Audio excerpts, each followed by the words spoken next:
Hello friends, welcome back to my channel. आज मैं लेकर आई हूँ बहुत ही सिंपल और एकदम विलेज स्टाइल रेसिपी जिसका नाम है सहजन की सब्जी या फिर आप इसे ड्रमस्टिक करी भी बोल सकते हैं। तो यहाँ पे आप देख सकते हैं कि दिखने में एकदम परफेक्टली और यहाँ पे ये एकदम गावरान स्टाइल है। इसे मुरिंगा भी कहते हैं। कुछ ही दिनों पहले मन की बात में हमारे प्रधानमंत्री माननीय श्री नरेंद्र मोदी जी ने भी मुरिंगा का महत्व बताया था। तो इसलिए यहाँ पे आप देख सकते हैं कि जो मुरिंगा है वो बहुत ही फायदेमंद है। तो चलिए आप इसे बनाना शुरू कर देते हैं। तो सबसे पहले यहाँ पे मैंने 3 ड्रमस्टिक लिया है या फिर आप वजन से मापो तो यहाँ पे 150 ग्राम है। तो सबसे पहले हम यहाँ पे इसे कट कर लेते हैं। तो यहाँ पे ये बहुत बड़ा है तो इसलिए यहाँ पे सबसे पहले मैंने बीच में से कट कर दिया है। तो ये देखिए यहाँ पे हमें इस तरीके से बीच में से कट कर देना है और इसका ये ऊपर वाला जो स्किन है ना वो निकाल देना है। जितना निकलता है उतना ही हमें यहाँ निकालना है, इससे ज्यादा नहीं निकालना है। तो ये देखिए यहाँ पे 2 से 3 इंच इतना ही हमें कट कर लेना है, ज्यादा बड़ा भी नहीं और ज्यादा छोटा भी नहीं कट करना है। तो ये देखिए यहाँ पे आप देख सकते हैं ना कि जितना निकल रहा है उतना ही यहाँ पे मैंने स्किन को निकाल दिया है, इससे ज्यादा हमें नहीं निकालना है। तो ये देखिए इस तरीके से यहाँ पे मैंने पूरे सहजन को अच्छे से कट कर दिया है। तो इसी तरीके से हम यहाँ पे दूसरा और तीसरा को भी कट कर लेते हैं। तो ये देखिए यहाँ पे मैंने सारे ड्रमस्टिक को अच्छे से कट कर लिया है। तो अब चलते हैं अगले प्रोसेस में। तो हमें यहाँ पे ड्रमस्टिक को थोड़ा सा बॉईल कर लेना है। तो इसके लिए यहाँ पे मैंने एक पॉट में 3 ग्लास पानी लिया है, इसे थोड़ा सा गर्म कर लेते हैं। थोड़ा सा जैसे ही पानी गर्म हो जाता है तो इसमें हम ये कटे हुए ड्रमस्टिक डाल देते हैं और उसके साथ इसमें हम डाल देते हैं आधी छोटी चम्मच हल्दी पाउडर। इसे एक बार अच्छे से मिक्स कर लेते हैं। आप चाहे तो सिर्फ हल्दी पाउडर भी डाल सकते हैं, लेकिन यहाँ पे मैंने आधी छोटी चम्मच नमक भी डाल दिया है ताकि जो ड्रमस्टिक है वो पकने में ज़्यादा समय नहीं लगता है, इससे जल्दी पक जाता है। तो इसलिए यहाँ पे मैंने थोड़ा सा नमक का भी इस्तेमाल किया है। इसे अच्छे से मिक्स कर लेते हैं और स्पून अंदर ही रख के इसके ऊपर हमें कवर कर लेना है और इसे हमें 4 से 5 मिनट तक अच्छे से पका लेना है या फिर तब तक पकाए जब तक जो ड्रमस्टिक है वो पक जाए। तो यहाँ पे 6 मिनट हो जाने के बाद मैंने कवर निकाल दिया है। तो यहाँ पे हम जो ड्रमस्टिक है इसे चेक कर लेते हैं कि ये सही से पका है कि नहीं। तो ये देखिए यहाँ पे आप देख सकते हैं ना कि जो ड्रमस्टिक है वो अच्छे से पक चुका है। तो इससे ज्यादा हमें यहाँ पे नहीं पकाना है, ये थोड़ा सा और भी ग्रेवी के साथ भी पकता है। तो इसलिए यहाँ पे हमें गैस को बंद कर देना है और अब चलते हैं अगले प्रोसेस में।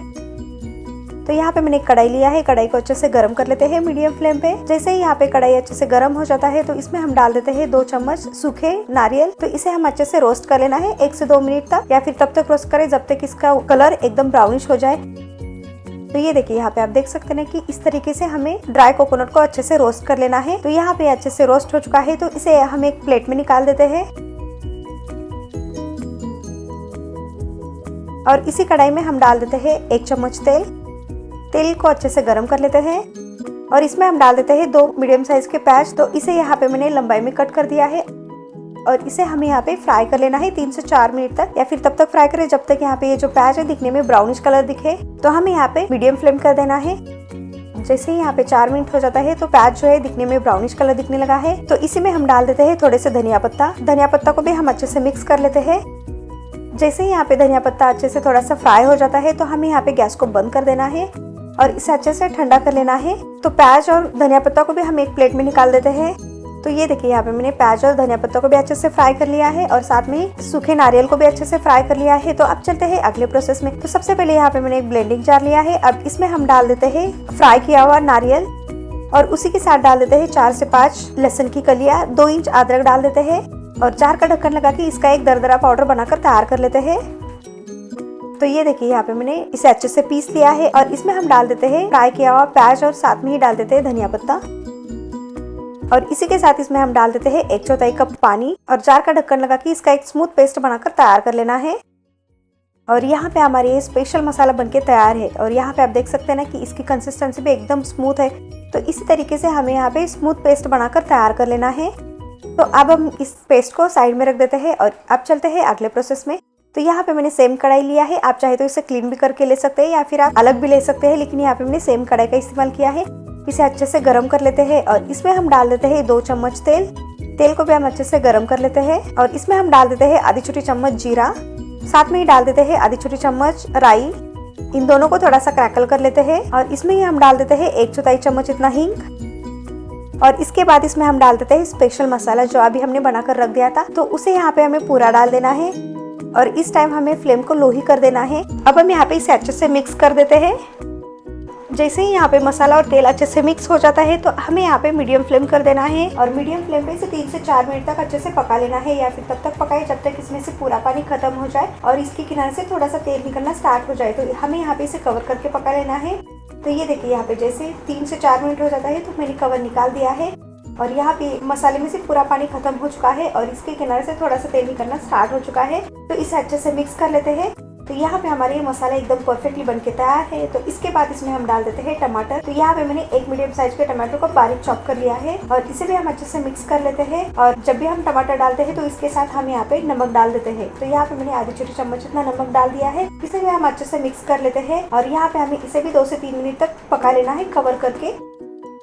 जैसे यहाँ पे 3 मिनट हो जाता है तो यहाँ पे मैंने कवर निकाल दिया है।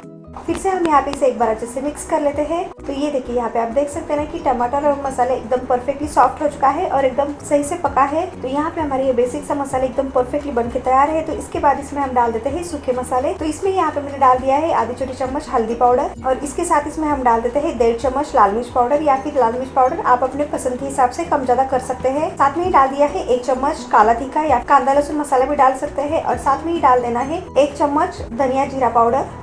और इन सारे मसाले को मसाला पेस्ट के साथ अच्छे से मिक्स कर लेना है। और यहाँ पे ये जो मसाला है वो जले नहीं, इसलिए यहाँ पे हमें फिर से 1/4 कप इतना पानी डाल देना है और यहाँ पे इन सबको अच्छे से मिक्स कर लेना है। तो यहाँ पे आप देख सकते हैं कि जो मसाला है इसका कलर और दिखने में कितना परफेक्टली दिखने लगा है। तो यहाँ पे मैंने मीडियम फ्लेम ही रखा है और मीडियम फ्लेम पे ही यहाँ पे मैंने इसे अच्छे से मिक्स कर लिया है। तो यहाँ पे हमारे ये टेस्टी ड्रम स्टिक करी का मसाला परफेक्टली बन के तैयार है। तो यहाँ पे मैंने इस मसाले को 2 से 3 मिनट तक अच्छे से पका लिया है। अब इसमें हम डाल देते हैं पका हुआ ड्रम स्टिक और उसी के साथ जो पका हुआ पानी है उसे भी हम अच्छे से डाल देते हैं। तो यहाँ पे मैंने पानी के साथ ही डाल दिया है और इसे अच्छे से मिक्स कर लेते हैं। तो यहाँ पे ये सहजन की सब्जी खाने में बहुत ज़्यादा टेस्टी लगता है, तो आप इसे एक बार बनाकर ज़रूर ट्राई करें। तो यहाँ पे आप देख सकते हैं कि इसकी कंसिस्टेंसी भी एकदम परफेक्ट है, ना ही ज़्यादा पतला है और ना ही ज़्यादा गाढ़ा है। तो इसी कंसिस्टेंसी का हमें यहाँ पे ड्रम स्टिक करी बनाकर तैयार कर लेना है।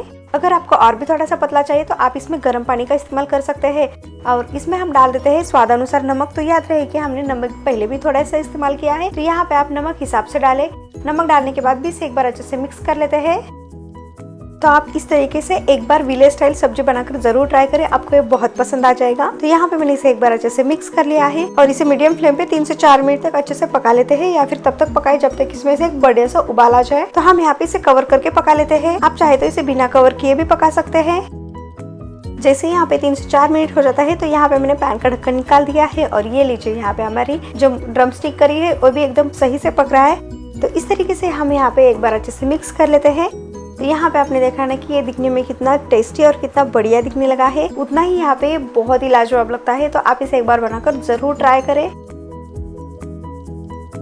अब लास्ट में इसके ऊपर हम डाल देते हैं बारीक कटा हुआ धनिया पत्ता। धनिया पत्ता डालने से खुशबू और टेस्ट दोनों बहुत ही बढ़िया आता है। धनिया पत्ता को भी हम एक बार अच्छे से मिक्स कर लेते हैं। तो इस तरीके से यहाँ पे हमारे मोरिंगा सब्जी बनके तैयार है, या फिर ड्रम स्टिक करी बोल सकते हैं, या फिर सहजन की सब्जी भी एकदम परफेक्टली बनके तैयार है। तो आप इसे एक बार जरूर ट्राई करें। सहजन की सब्जी का एक और वीडियो मैंने पहले ही पोस्ट किया है। उस वीडियो में मैंने मोरिंगा के साथ दाल का इस्तेमाल किया है और इसमें मैंने स्पेशल मसाला का इस्तेमाल किया है। आप दोनों भी रेसिपी चेक कर सकते हैं, उसका लिंक यहाँ पे मैंने डिस्क्रिप्शन बॉक्स में दे दिया है। तो इस तरीके से यहाँ पे ये सब्जी परफेक्टली बनके तैयार है। तो यहाँ पे हम गैस को बंद कर देते हैं और इसे ले चलते हैं सर्व करने के प्रोसेस में।